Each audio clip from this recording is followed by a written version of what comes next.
자, 오늘 마지막 주일, 한 해 마지막 주일을 설교는 과거, 현재 그리고 미래에 대한 성경적인 관점이라는 말씀입니다. 여러분 설교 노트를 보시면서 말씀을 들으시면 좋겠습니다.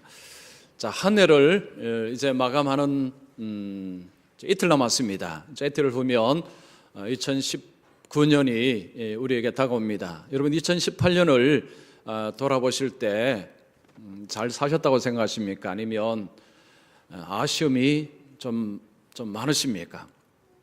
자, 2018년 한 해 열심히 달려오셨을 텐데 어떠십니까? 자, 아무래도 두 가지가 같이 섞여 있겠죠. 잘한 것도 있고 못한 것도 있고, 어떤 면은 참 그때는 내가 참 잘했어 라는 것이 있고요, 또 어떤 면은 내가 그때 왜 그렇게 했을까라고 했을 또 그런 순간도 우리에게 있습니다. 잘한 일, 못한 일, 못한 일, 잘한 일이 섞여서 사실은 한 해를 살아왔습니다. 자, 우리는 이 시간 속에 살아갑니다. 우리에게 주어진 시간은 세 가지로 나누죠. 과거, 현재, 미래입니다. 과거는 이미 살아왔습니다. 현재는 지금 살아가고 있습니다. 미래는 아직은 살지 않았습니다. 이제 우리에게 다가올 것입니다. 과거는 현재에 영향을 미치고 현재는 미래에 영향을 미칩니다. 과거, 현재, 미래는 서로 동떨어지지 않습니다. 서로 밀접하게 영향을 주고받습니다. 자, 우리 예수 믿는 사람들이 과거, 현재, 미래를 어떻게 보느냐는 우리 인생을 어떻게 살 것이냐에 굉장히 중요한 것입니다. 즉, 과거, 현재, 미래를 성경적으로 이해를 못하게 되면 인생의 실패자가 될 수 있습니다. 세상에서는 성공자라는 이야기를 들을 수 있을지 몰라도 하나님 안에서는 인생이 실패한 인생이 될 수가 있습니다. 그래서 우리가 성경적으로 과거, 현재, 미래가 어떤 의미인지를 좀 잘 알 필요가 있습니다. 자, 오늘 읽은 이 말씀 속에서 하나님이 바울을 통해서 우리에게 과거, 현재, 미래를 이해할 수 있는 그런 방식을 우리에게 말씀하고 있습니다. 자, 먼저 과거. 자, 과거를 어떻게 봐야 될 것이냐? 과거는 예수님과의 관계를 기준으로 과거를 봐야 됩니다. 자, 우리가 지난 과거를 볼 때에 세상적인 기준이 아니라 주님과의 관계, 예수님과의 관계를 통해서 과거를 보라는 것입니다. 쉽게 말하면 예수님을 통해서 과거를 보라는 거죠. 나와 예수님과의 관계가 어땠는가, 이것을 과거를 통해서 한번 보라는 것입니다. 여러분 2018년 한 해를 돌아보실 때 예수님과의 관계가 어떠셨습니까? 긴밀하게 주님과 그렇게 교제하면서 순종하며 살아오셨습니까? 라는 이 질문이 우리에게 필요합니다. 세상은 다르게 이야기합니다. 세상은 큰 일을 행하고 높은 자리에 오르고 또 돈도 많이 벌면 성공했다, 잘 살았다 라고 평가를 합니다. 그러나 하나님 앞에서 올 때 이런 평가를 받지 않을 수가 있다는 것입니다. 세상에서는 칭찬과 명예가 있고 사람들이 부러워할 수 있지만 하나님 안에서는 전혀 그렇지 않을 수도 있다는 것입니다. 즉 완전히 실패자가 될 수 있다는 것입니다. 자, 오늘 본문에 보면 바울이 자신의 과거를 이야기합니다. 바울의 과거는 굉장히 화려했습니다. 그 당시의 기준으로 보면 바울 같은 인물을 찾기가 쉽지가 않습니다. 그런데 바울은 자신의 과거를 부정적으로 평가를 합니다. 자, 바울의 과거가 얼마나 놀라웠는가를 오늘 말씀해 보면 한 5가지로 정리할 수 있습니다. 먼저 바울은 난지 8일 만에 할례를 받았다라고 이야기합니다. 자, 육체적으로 자랑할 만하다는 표현을 씁니다. 난지 8일 만에 할례를 받았다는 것은 정통 유대인이다라는 거죠. 정통 유대인이다. 이 할례는 하나님의 백성의 표시가 할례입니다. 나자마자 그는 하나님의 백성 안에 속한 사람이었다. 굉장히 중요한 것입니다. 두 번째는 베냐민 지파라고 합니다. 베냐민 지파라는 것은 첫 번째는 왕족이라는 것입니다. 초대 왕 사울은 베냐민 지파였습니다. 그리고 왕국이 분열할 때에 많은 지파들이 북쪽으로 갔습니다. 그러나 그 가운데서도 베냐민 지파는 다윗 왕조 남쪽 하나님의 정통성 있는 그런 남쪽 왕조를 섬겼습니다. 세 번째는 히브리인 중에 히브리인이라 불렀습니다. 자, 히브리인으로 태어나서 히브리인의 교육과 양육을 받아서 살았다는 것입니다. 그 다음 네 번째는 율법으로는 바리새인이라고 말합니다. 바리새인은 그 당시의 사회 속에는 존경받는 인물이었습니다. 사회 지도층이고 사람들은 바리새인을 매우 존경했습니다. 다섯 번째는 열심으로는 교회를 핍박하였습니다. 그리스도인들에게는 아주 무서운 사람이지만 그러나 유대 종교 안에서는 굉장히 신실하게 충성스럽게 하나님을 섬기는 사람이었습니다. 여섯 번째는 율법의 의로는 흠이 없었습니다. 그는 율법을 지키기에 애를 썼고 하나님의 말씀 율법을 열심히 지킨 삶을 살았다는 것입니다. 자, 우리가 볼 때는 이게 그렇게 대단하냐라고 생각이 들 수 있습니다. 그러나 그 당시의 유대 사회 속에는 이런 여섯 가지를 갖춘 사람이 드물다는 거죠. 굉장히 화려한 스펙을 가지고 있다는 것입니다. 출신 성분, 그의 성장, 그의 교육 이런 모든 것들은 이것을 명함으로 쓴다면 만약에 명함을 받으면 우와 대단하네. 바로 이 사람이 바울이었다는 것입니다. 그런데 바울이 그 자신의 화려한 과거를 뭐라고 말하느냐 하면 배설물이라고 이야기합니다. 배설물.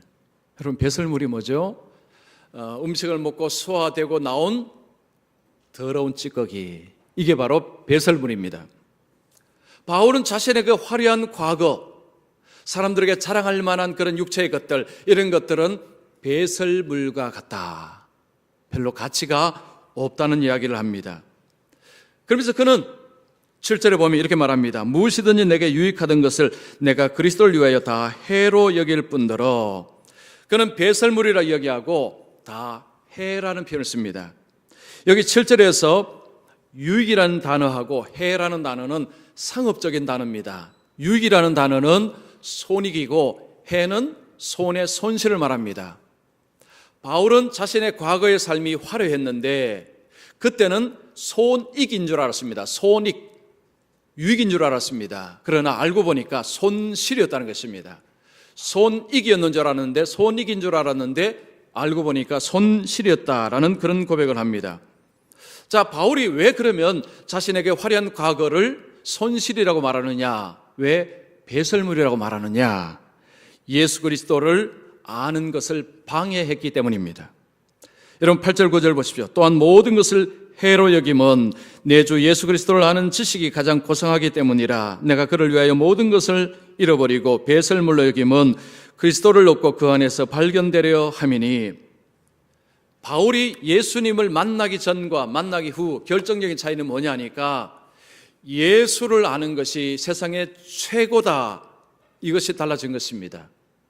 그가 예수님을 만나기 전에는 예수님은 이단어였습니다. 유대교회에서 예수님은 이단자였습니다. 그러나 다메섹 독상에서 그가 예수님을 만났습니다. 그리고 나서는 그가 알았습니다. 예수님이 하나님이시고 예수님이 하나님의 아들이시고 예수님이 그리스도이심을 알았습니다. 그래서 그는 예수를 아는 지식이 최고의 지식이다. 가장 고귀한 지식이다. 라는 것을 알고 보니까 자신의 과거의 화려한 모든 스펙이 그것이 예수님을 아는 데에 장애물이었다는 것입니다. 방해했다는 거죠. 그래서 그는 배설물이라는 표현을 쓰는 것입니다. 여러분, 그리스도인은 자신의 과거를 볼 때에 그리스도를 관점으로 그리스도의 관계를 통해서 자신의 과거를 볼 수 있어야 됩니다. 여러분, 세상적으로는 아무리 화려하고 좋은 길을 걸어갔을지라도 예수 밖에 있었다면 그것은 주님 안에서 가치가 별로 없다는 이야기입니다. 그리고 예수 밖에서 혹시 엄청난 죄를 지었을 때도 이제는 예수님 안에서는 그 과거가 더 이상 그에게 문제가 되지 않을 수 있다는 것입니다. 그러면서 바울이 우리에게 예수 밖에서의 그 모든 과거와 절단하라. 단절하라, 이것을 이야기합니다. 단절하지 아니하면 그러면 그 과거가 끊임없이 오늘 내가 예수 믿는데 방해거리가 되기 때문입니다. 자, 한국의 기독교 역사 중에서 위대한 부흥사 목사님 중에 한 분이 김익두 목사님입니다. 이 김익두 목사님의 전직은 깡패입니다. 깡패. 근데 그냥 깡패가 아니고요, 대단한 깡패였습니다. 이 김익두 목사님이 예수를 믿고 나서 장인 어른께 부고장을 보냈습니다. 김익두는 죽었습니다. 자기를 죽었다라고 장인 어른께 부고장을 보냈습니다. 얼마나 장인 어른의 속을 썩였으면 부고장을 보냈을까요? 하여튼 엄청난 깡패였습니다. 근데 이분이 예수 믿고 목사가 되고 부흥회를 인도하는 엄청난 사람이 되었습니다. 어느 날 이제 부흥회를 인도하러 어느 산을 넘어갑니다. 그러니까 산을 넘어가는데 산을 넘어가는 사람들이 쭉 있었습니다. 좀 빠른 걸음으로 다른 사람을 제치고 추월해서 올라가서 높은 곳에 올라가서 잠시 앉아서 쉬고 있었습니다. 그러자 어느 젊은 사람이 느닷없이 이 김익두 목사님에게 와서는 너 왜 나를 추월했을까 하면서 막 때리는 것입니다. 김익두 목사님이 가만히 맞았대요. 그냥 계속 맞았습니다. 한참 때리더니 안 때리더랍니다. 형님, 다 때렸어. 그래, 다 때렸다. 왜? 내가 김익두요 하니까 갑자기 그 사람이 사시나무들 떱니다. 김익두라는 사람의 얼굴은 모르는데 이름은 알고 있었습니다. 자신이 마구 팬 사람이 김익두라는 이름을 이제 듣고 나서는요, 이 사람이 이제 막 떠는 것입니다. 이제 죽었다. 그때 김익두 목사님이 이런 이야기 했답니다. 내가 예수 믿기 전에 이런 일 당했으면 오늘 초상 치루었습니다. 예수 믿고 나서 이런 일 당했으니까 형님은 살았소. 그러니까 그분이 저 좀 살려주세요. 어떻게 하면 좋습니까? 나를 따라오십시오 하고 부흥회로 데리고 가서요, 이분이 은혜를 받았답니다. 그래서 그 김익두 목사님을 때린 그분이 장로님이 되었답니다. 장로님. 여러분, 과거 전직 깡패, 근데 그분이 목사가 되고 나서 과거와 딱 단절을 했죠. 근데 만약에 그분이 그 자리에서 옛날처럼 이렇게 했다면 어떻게 됐을까요? 큰일 났죠. 그러면 하나님의 손에 쓰임받지 못합니다. 과거와 끊어야 되죠. 단절해야 됩니다. 완전히 끊어야 합니다. 여러분, 세상에서 예수의 관계가 제대로 정립이 안 되고 아니면 예수를 이렇게 잘 못 믿을 때 세상에서 높은 자리 아니면 성공 이런 것들을 이제 예수 믿고 나서 그런 것들을 자랑하는 것은 위험합니다. 내가 왕년의 말이야. 교회에서는 그 소리 하지 마십시오.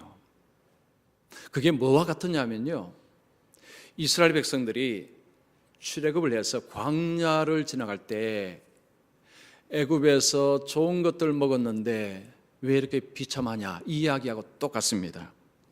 여러분, 민수기 11장 5절 6절 보십시오. 우리가 애굽에 있을 때에는 값없이 생선과 오이와 참외와 부추와 파와 마늘들을 먹은 것이 생각나거늘 이제는 우리의 기력이 다하여 이 만나 외에는 보이는 것이 아무것도 없도다. 자, 말하는 거 보십시오. 이스라엘 백성들이 그 노예 생활을 하던 가운데 하나님이 그를 건져내셔서 자유를 주셨습니다.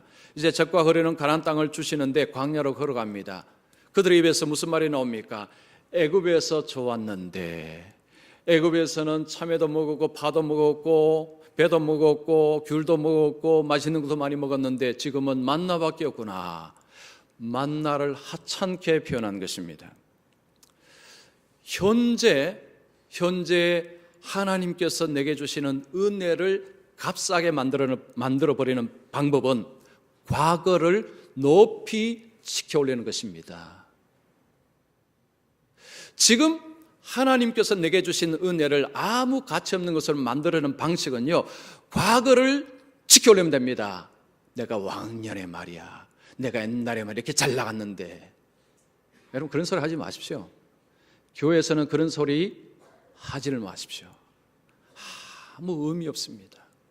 그 소리는 즉 지금 내게 하나님의 은혜가 없어, 하나님의 은혜를 싸구려요, 그 소리가 똑같습니다. 지금 하나님의 은혜가 얼마나 좋은가를 고백하는 사람은 그런 식으로 과거를 막 지켜세우고 미워하지 않습니다. 자, 바울을 보십시오. 바울은 그 화려했던 과거 다 배설물이라고 했습니다. 예수님을 알고 보니까, 예수님 만나고 보니까 그 과거 별 의미 없었다는 거죠. 혹시 과거에 부끄러운 일, 아니면 정말 숨기고 싶은 일, 아니면 하나님 앞에 범죄한 이런 일들이 있을지라도 여러분 이것도 끊어내야 됩니다. 아니면 사탄은 우리에게 끊임없이 이런 식으로 우리를 괴롭힙니다. 너가 목사라고, 너가 장로라고, 너가 집사라고, 너가 권사라고, 너가 과거에 얼마나 하나님 앞에 범죄한 게 내가 다 아는데 너가 목사야, 너가 장로야, 너가 권사야, 이런 식으로 우리 속에 정죄의식을 자꾸 심습니다. 여러분, 우리가 과거에 잘했든지 잘못했든지 현재 지금 하나님 은혜 앞에서는요, 과거를 끊을 수 있어야 됩니다. 여러분, 과거에 매이지 않아야 됩니다. 과거에 매이면 현실에 하나님의 은혜를 못 받습니다. 자, 어떻게 내려놓을 수 있습니까? 예수님의 십자가 앞에서 우리는 과거를 끊을 수 있습니다. 여러분, 로마서 3장 25절 보십시오. 이 예수를 하나님이 그의 피로서 믿음으로 말미암는 화목제물로 세우셨으니 이는 하나님께서 길이 참으시는 중에 전에 지은 죄를 간구하심으로 자기의 의로우심을 나타내려 하심이니, 예수님이 십자가 지셨는데 예수님이 십자가 지실 때 화목제물로 자신의 몸을 들이셨습니다. 그냥 예수님이 범죄해서 죽으신 것이 아닙니다. 예수님은 죄가 없습니다. 스스로가 자신의 몸을 제물로 들이셨습니다. 그 예수님을 믿는 자의 과거의 죄를 간구하신다는 것은 눈 감으신다는 거죠. 눈 감아서 안 보신다는 것입니다. 그래서 하나님 앞에서 전과는 없다는 말이 있습니다. 세상에는 전과 1범, 2범, 3범, 4범이 있습니다. 그러나 여러분, 하나님 안에서는 전과 1범, 2범, 3범, 4범이 없습니다. 왜냐하면 하나님이 간구하시기 때문에. 주님 앞에 우리가 섰을 때, 우리의 죄를 회개하고 섰을 때에 우리의 죄를 다 덮으시고 우리를 새로운 삶으로 인도하십니다. 고린도후서 5장 17절 말씀, 누구든지 그리스도 안에 있으면 새로운 피조물이라, 이전 것은 지나갔으니 보라 새 것이 되었도다. 자, 이 편은 중요한 편입니다. 새 것이랍니다. 내가 나를 보면 여전히 헝긋 같은데 예수님 안에 십자가를 의지할 때, 주님을 믿을 때 이제는 너희 더 이상 과거의 사람이 아니다. 이제는 새 사람이다. 새로운 피조물이다. 이제는 새로운 삶을 산다 라고 말씀하는 것입니다. 제가 종종 말씀드리죠. 여러분, 예수 믿는 것은 진짜 좋은 것입니다. 별로 마음에 안 와닿으시는 것 같아요. 여러분, 예수 믿는 것 정말 좋은 겁니다. 이 정도 되면 이제 몇 번 하면요 좀 자동으로 나올 법도 한데, 자, 예수 믿으면 우리는 새로운 삶을 살아가고요, 새로운 피조물이고 하나님이 새로운 세상을 우리에게 여십니다. 과거가 얼마나 화려했던, 과거가 얼마나 비참했던 예수 안에 들어오면 그것은 일단 끝내고 더 이상 내 발목을 잡지 않도록 십자가 아래 그것을 다 내려놓고 새로 출발할 수 있습니다. 하나님은 과거를 가지고 따지고 묻고 우리에게 정죄하고 하지 않으십니다. 얼마나 좋습니까? 여러분, 얼마나 좋습니까? 하나님이 간구하신다고 하셨는데, 그래서 여러분, 어쨌든 우리의 과거는요, 예수님과의 관계를 통해 과거를 보시고, 예수님과의 관계가 제대로 되지 않는 가운데서 잘했든지 못했든지 그것은 십자가 아래서 주님께 다 내려놓고 새 출발하시면 됩니다. 자, 그러면 현재는 누구냐? 현재는 뭐냐? 하나님의 뜻을 행할 기회입니다. 자, 과거는 흘려보내고요, 현재 오늘은 기회입니다. 무슨 기회라고요? 하나님의 뜻을 행할 기회입니다. 자, 오늘 본문에 보면 바울은 12절부터 14절 보면 달려가노라, 달려가노라 라는 표현을 반복하고 있습니다. 이 달려간다는 것은요, 바울이 열심으로 살고 있다는 것입니다. 근데 뭐 하면서 사는 것입니까? 여러분 12절 보십시오. 내가 이미 얻었다 함도 아니요 온전히 이뤘다 함도 아니라 오직 내가 그리스도 예수께 잡힌 바 된 그것을 예수님께서 그에게 주신 사명을 붙들고, 14절 보십시오. 표대를 향하여, 주님이 주신 목표입니다. 그리스도 예수 안에서 하나님이 위에서 부르시는 부름의 상을 위하여 달려가노라. 바울이 예수 믿고 나서는요, 예수님이 주신 삶의 목적, 삶의 목표, 삶의 사명, 이거 위해서 날마다 열심으로 달린답니다.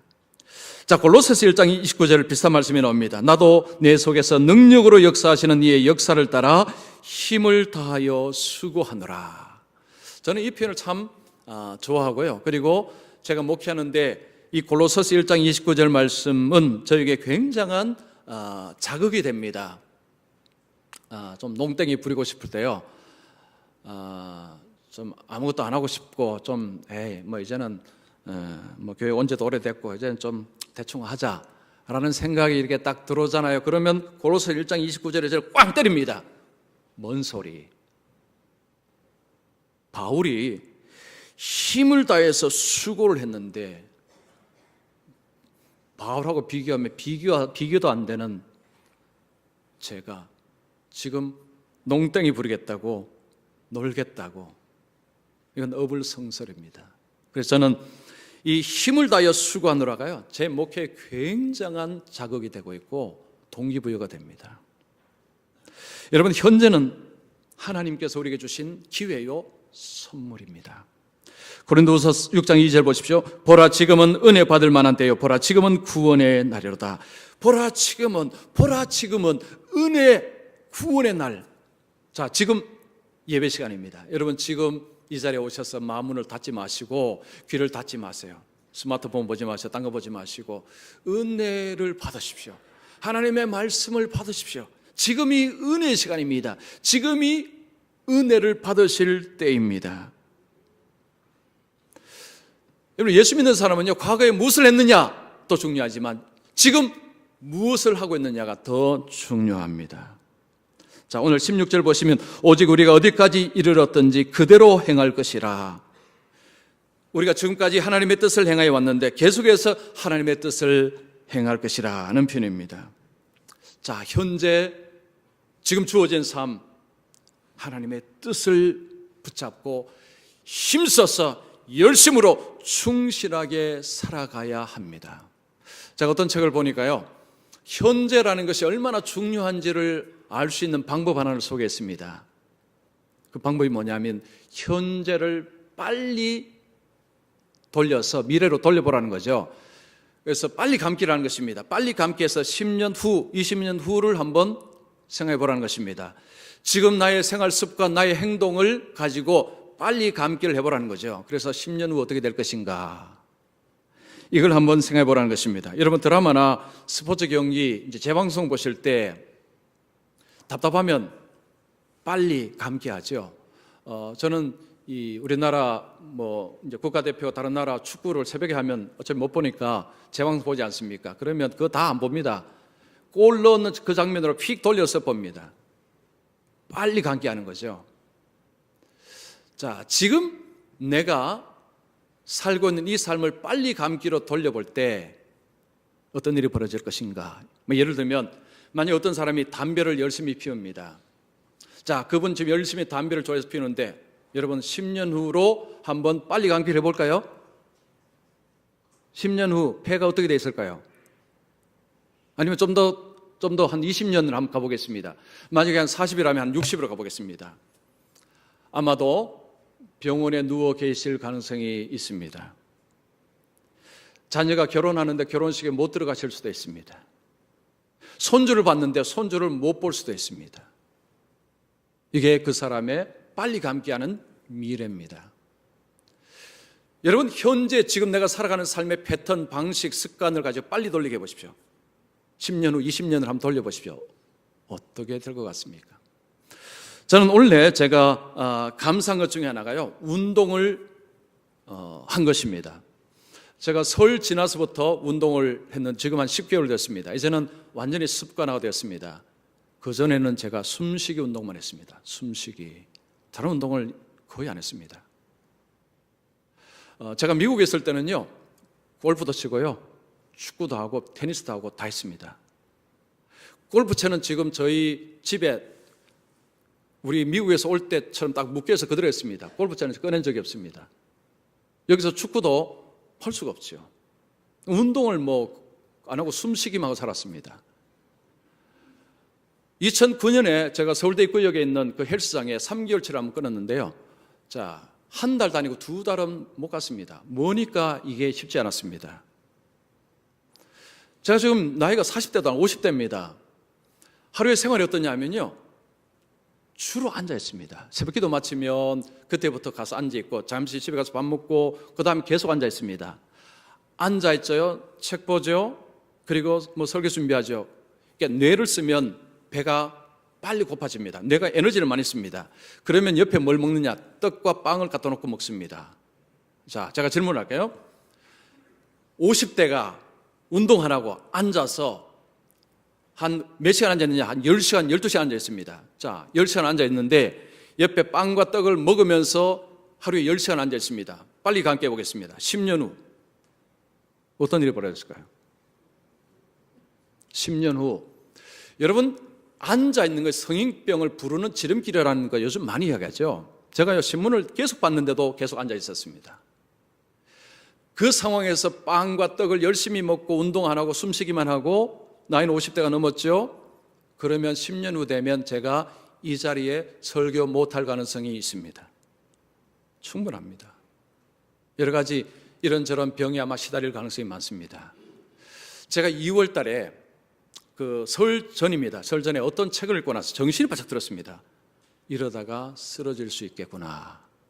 그래서 설 지나고 요 상가에 있는 헬스장에 등록을 했어요. 그때부터 운동을 했습니다. 일주일에 3번, 4번 가서 열심히 뛰고 근육 운동하고 땀 흘리고 합니다. 제가 지금 10개월 했는데 몸이 완전히 습관화가 되었습니다. 지금은요, 제가 운동 안 하고 어떻게 살았는가 그 생각이 듭니다. 완전히 습관화되었습니다. 너무 좋습니다. 이게 몸이 컨디션이 좋고요. 그리고 정신적으로는 너무 좋습니다.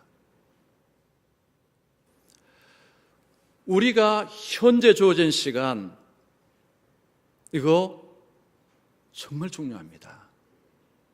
빨리 감기 한번 해보십시오. 지금 내가 어떻게 살고 있는가는요, 빨리 감기 한번 해보시면 정신을 번쩍 들 수 있습니다. 아이고, 내가 이렇게 살면 안 되겠구나. 하나님께서 오늘 이 시간, 현재 우리에게 주어진 시간은요, 너무너무 중요한 시간이고 정말 귀한 기회입니다. 여러분, 개인도 마찬가지고 교회도 마찬가지입니다. 제가 어떤 신문에 보니까 지금 우리나라 교회당 매물, 교회 건물 매물이요, 숫자가 엄청나게 늘어나고 있다고 합니다. 교회당을 파는 거죠. 규모가 큰 교회도 있고요, 작은 교회도 있고요. 지금 그 수가 계속 늘어나고 있답니다. 헌금이 줄고 있고요, 헌신도가 줄고 있고 교인 수가 줄다 보니까 옛날처럼 성장 시대는 이제는 끝났다. 이게 모든 사람들이 이야기하는 공통의 핵심입니다. 한 20년, 30년 전에는요, 예수 믿으면 복 받습니다, 예수 믿으면 잘 삽니다 하면 그것이 통했습니다. 그러나 지금은 안 통합니다. 왜냐하면 지금은 잘 삽니다. 우리나라 경제적으로 너무 잘 삽니다. 그러니 그런 말은 이제 통하지 않습니다. 이제는 여행 문화가 굉장히 좋습니다. 놀러 갈 데가 많습니다. 얼마든지 좋은 것을 많이 누릴 수 있습니다. 교회가 점점 약해지고 있습니다. 제가 목사로서 이 현실을 보고 있으면서 이거 목회를 어떻게 될 것인가 보통 고민이 아닙니다. 저의 핵심은 그거였어요. 어쨌든 교회가 하나님의 뜻을 행해야 된다. 어쨌든 하나님의 뜻을 행해야 교회가 산다. 그래서 제가 2019년에 하나님의 뜻을 행하고자 몇 가지 계획을 했습니다. 그것은 제가 새해에 말씀을 드리겠습니다. 교회니까 그냥 하나님께서 알아서 해주시겠지. 아닙니다. 그렇지 않습니다. 아무리 교회라도, 왜 교회가 문을 닫겠습니까? 아무리 교회도 하나님의 뜻대로 세워지지 않으면 문을 닫는 것입니다. 여러분, 갈라디아서 6장 7절 보십시오. 스스로 속이지 말라. 하나님은 업신여김을 받지 아니하시나니 사람이 무엇으로 심든지 그대로 거두리라. 아이고, 뭐 교회, 하나님이 교회니까 알아서 하나님 해주시겠지, 기도만 하면 하나님 해주시겠지, 하나님을 업신여기는 행동입니다. 지금 하나님의 뜻을 행하지 않고 잘 되겠지, 하나님을 업신여기는 생각입니다. 심는 대로 거둔다고 하나님께서 말씀하고 있습니다. 여러분, 현재 심으셔야 됩니다. 무엇으로요? 하나님의 뜻을 행하는 것으로 심으셔야 됩니다. 개인과 가정과 교회가 현재 무엇과 싸워야 되느냐? 어떻게 하면 하나님의 뜻을 행할 것인가? 이것으로 싸워야 됩니다. 이 싸움을 해서 이겨야 합니다. 자, 그럴 때 미래의 소망이 있습니다. 자, 세 번째, 미래는 예수님께서 열어주십니다. 여러분, 우리는요, 장래일을 알지 못합니다. 전도서 8장 7절 보십시오. 사람이 장래일을 알지 못하나니 우리는 내일일을 알지 못합니다. 1시간 뒤도 모릅니다. 그런데 우리가 하나님의 뜻을 행할 때 소망이 있는 이유는 예수님 때문입니다. 여러분, 디모데전서 1장 1절 보십시오. 우리 구주 하나님과 우리의 소망이신 그리스도 예수의 명령을 따라. 예수 그리스도가 소망이라는 것이 바울의 고백이고 성경의 말씀입니다. 예수님이 소망이라는 것은 두 가지를 이야기합니다. 하나는 예수님의 말씀을 믿기 때문에, 그리고 예수님의 하신 일을 믿기 때문에. 여러분, 예수님이 하신 약속 중에 위대한 약속은 요한복음 3장 16절입니다. 하나님이 세상을 이처럼 사랑하사 독생자를 주셨으니 이는 그를 믿는 자마다 멸망치 않고 영생을 얻게 하려 함이라. 위대한 약속입니다. 예수 믿으면 영생을 얻는다는 것이 주님의 약속입니다. 그리고 주님이 무슨 일을 하셨습니까? 십자가에 죽으시고 부활하심으로 승리하셨습니다. 골로새서 2장 15절 보시죠. 통치자들과 권세자들을 무력하여 드러내어 구경거리로 삼으시고 십자가로 그들을 이기셨느니라. 예수님은 말씀하시고 예수님은 행동하셨습니다. 우리가 예수님께 소망을 둔다는 것은 그 말씀을 믿고 예수님이 행하신 것을 믿는 것입니다. 바울은 주님께 소망을 두고 주님이 주실 상을 위해서 열심히 달린다고 했습니다. 그가 달리는 이유는 주님이 상을 준다는 것을 믿기 때문에. 여러분, 오늘 우리가 열심히 하나님의 뜻을 행하는 이유는 주님께서 내 삶에 좋은 것을, 상을 주신다는 것을 믿기 때문입니다. 이거 안 믿으시면요, 오늘 내가 하나님의 뜻을 행할 이유가 하나도 없습니다. 안 그래도 살기 바쁜데 뭐 하나님의 뜻을 왜 행하겠습니까? 그러나 주님의 약속을 믿는 사람, 주님을 믿는 사람은요, 오늘 하나님의 뜻을 행하고 살아갑니다. 여러분, 역사의 주관자는 사람이 아닙니다. 하나님입니다. 요나서를 보면 요나가 니느웨에 가서 나중에 가서 그랬죠. 40일 만에 이 성이 무너진다고 했습니다. 성이 무너지지 않았습니다. 왜냐하면 그들이 하나님 앞에 회개했기 때문에. 여러분, 요나서 3장 10절 보십시오. 하나님이 그들이 행한 것 곧 그 악한 길에서 돌이켰다는 것을 보시고 하나님이 뜻을 돌이키사 그들에게 내리리라고 말씀하신 재앙을 내리지 아니하시리라. 이방 땅에도 심판하셔야 될 곳에 심판을 안 하셨습니다. 왜냐? 그들이 돌이켰기 때문에. 하나님의 온 역사의 주관자이심을 보여주시는 장면입니다. 여러분, 하나님은요, 온 세상의 문을 열고 닫는 하나님이십니다. 과거, 현재, 미래 모든 것을 주관하시는 분이 우리 하나님이십니다. 자, 어느 주일에 40대 초반의 한 남성이 목사님께 찾아왔습니다. 목사님, 지난주에 우리 가정에 청천벽력 같은 소리를 들었습니다. 제 아내가 말기암이랍니다. 암이 온몸에 퍼졌습니다. 의사의 말로는 한 달을 살기 어렵다고 말합니다. 목사님, 제가 아내에게 어떤 말을 해야 될지 모르겠습니다. 목사님이 좀 병원에 오셔서 말씀 좀 해 주십시오. 목사님이 주중에 병원에 갔습니다. 그 부인이 누워 있습니다. 목사님도 무슨 말로 어떻게 해야 될지 참 힘든 가운데서 부인이 먼저 목사님께 말합니다. 목사님 이런 설교 하셨죠? 여러분, 설교 잘 듣는 게 정말 중요합니다. 천국의 한 날이 이 땅에 1000년이라는 말씀하셨죠. 그러자 목사님이 하나님께서 그렇게 말씀하셨습니다. 목사님, 제가 계산을 해봤습니다.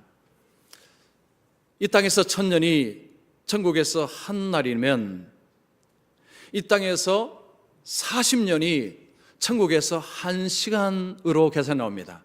여러분, 계산해보면 그 비슷하게 나옵니다. 제가 지금 곧 떠나면 남편은 한 40년은 살 것 같습니다. 40년 뒤에 남편이 오면 제가 남편을 맞으면서 이렇게 인사하겠습니다. 여보, 1시간 동안 뭐 했어?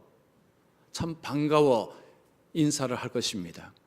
우리 애들은 한 80년 더 살 것입니다. 우리 애들이 천국에 오면 얘들아 2시간 동안 뭐 했니? 하고 우리 애들을 맞아드리겠습니다.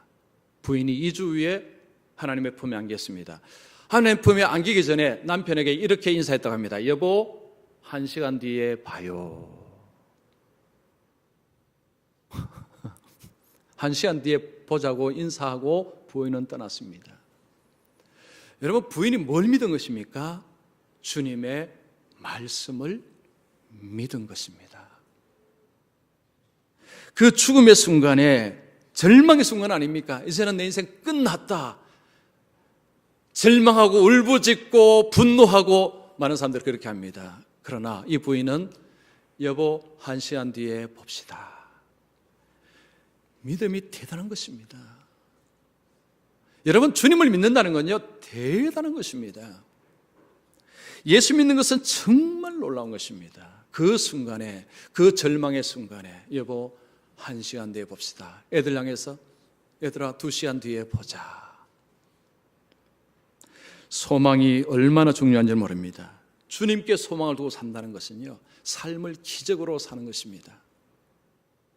세상은 열심히 일하고 열심히 공부하면 좋은 미래가 온다고 이야기합니다. 그런데 여러분, 그 말이 맞을까요? 어떤 사람은 열심히 공부하고 열심히 일하는데 미래가 너무 불행한 사람들도 있습니다. 어떤 사람은 열심히 공부하고 열심히 해서 자기 원하는 미래를 맞이할 수도 있습니다. 그러나 잠시 잠깐입니다. 여러분, 성경에서 말하는 미래는요, 이 땅에서 잠시 잠깐을 말하는 것이 아니라 영원한 것을 말합니다. 영원한 세상을 향한 미래를 말하는 것입니다. 여러분, 그 미래를 누가 여십니까? 예수님이 여십니다. 요한계시록을 읽어보십시오. 새하늘과 새 땅이 하늘에서 내려온다고 했습니다. 하나님께서 주십니다. 사람이 만들어가는 것이 아닙니다. 유토피아는 사람이 만들어갈 수가 없습니다. 하나님이 주실 때에 받을 수 있는 것이 천국입니다. 여러분, 예수님께 소망을 두지 않고 산다는 것은 결국은 자기에게 소망을 두고 사는 것입니다. 내가 열심히 일하고 내가 열심히 하면 잘 될 것이다. 여러분, 근거가 뭐죠? 주의해 보십시오. 그렇지 않은 분들이 너무 많습니다. 그렇게 될지어도 잠시 잠깐뿐입니다. 다 죽습니다. 짧습니다. 우리의 소망이 예수님께 있다는 것은 그 이상을 넘어간다는 것을 의미합니다. 자, 과거는요, 여러분, 과거는 지나갔습니다. 예수님을 통해 과거를 판단하시고 과거와 일단은 끊으십시오. 잘못한 것 주님 앞에 회개하고 끊어야 됩니다. 잘한 것도 더 이상 자랑하지 마십시오. 현재 하나님 뜻을 행하는 데 충실하십시오. 그리고 그 주님께 소망을 두고 가시면 주님께서 약속하신 대로 우리에게 주실 것입니다. 여러분, 인생의 진짜 승리는, 진짜 성공은 하나님의 뜻을 행하며 살다가 주님이 주시는 그 미래 속으로 들어가는 것이 진짜 성공입니다.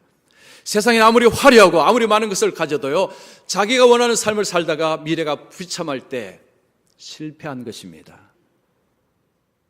그래서 오늘 저는 오신 분들이 인생의 오늘 주일 마지막 주일인데 자신의 삶을 돌아보시면서 진짜 내가 주님 안에 성공했는지 실패했는지 돌아보시고 이제 새해를 주십니다.